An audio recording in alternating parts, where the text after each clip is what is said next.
Om Swastiastu. Halo semuanya, perkenalkan nama saya Nika Dekaladina Pranyaswari, nomor absen 29 dari kelas 11 A1. Di sini saya akan membacakan karisma yaitu cerpen yang sudah saya buat yang berjudul Kisah Seorang Pengemis dan Kolam yang Dingin.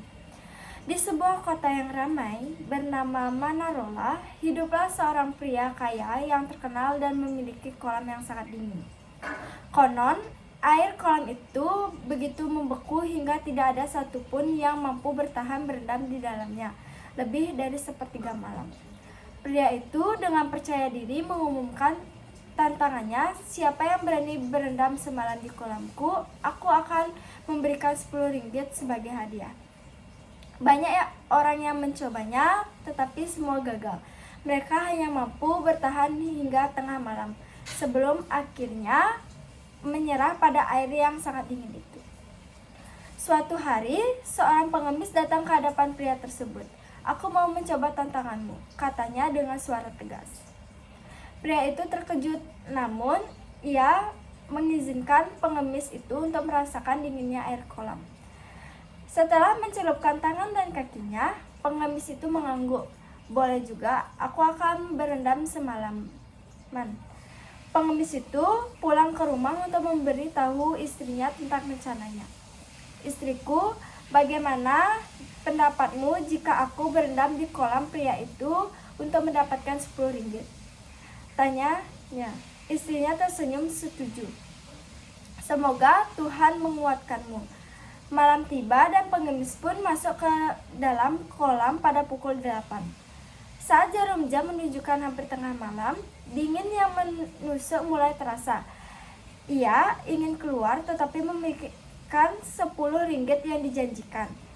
Ia menahan diri, dalam hatinya ia berdoa, "Ya Tuhan, semoga air ini tidak terlalu dingin." Tiba-tiba rasa dingin itu menghilang dan ia merasa hangat. Sekitar pukul 2 pagi, anak pengemis datang dengan api untuk menghangatkan ayahnya. Melihat ayahnya masih hidup, hati si anak terasa lega.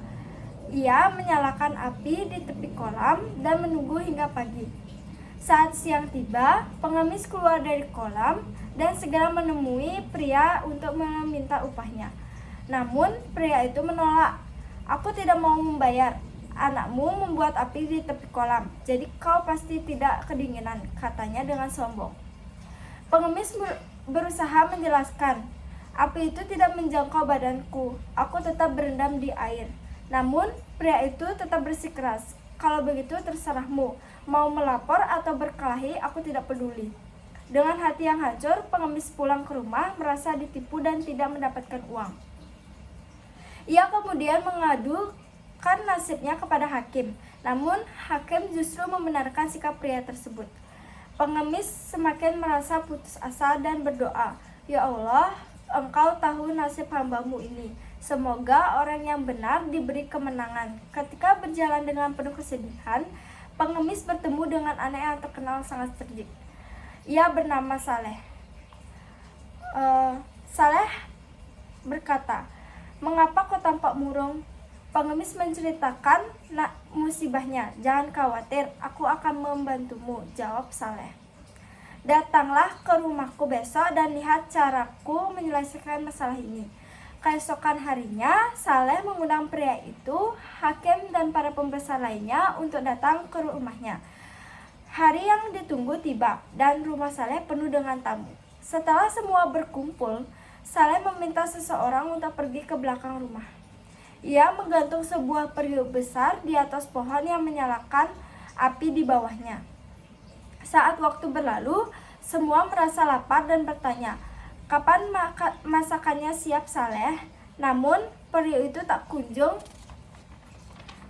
menunjukkan tanda-tanda masak.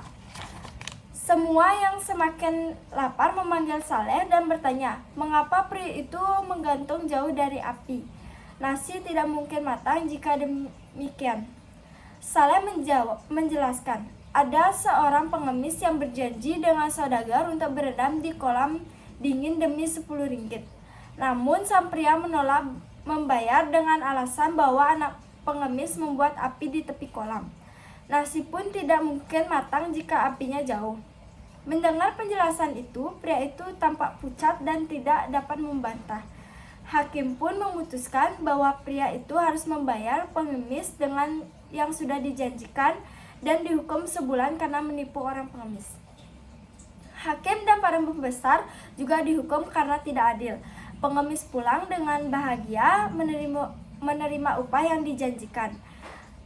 Ia mengucapkan terima kasih kepada Saleh sebelum pulang dengan hati yang ceria.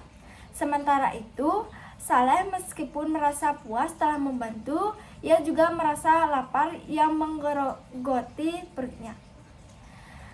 Amanat dari cerita tersebut adalah pentingnya keadilan dan perlakuan yang adil terhadap semua orang tanpa memandang status sosial, terutama kepada orang yang lemah dan tidak berdaya.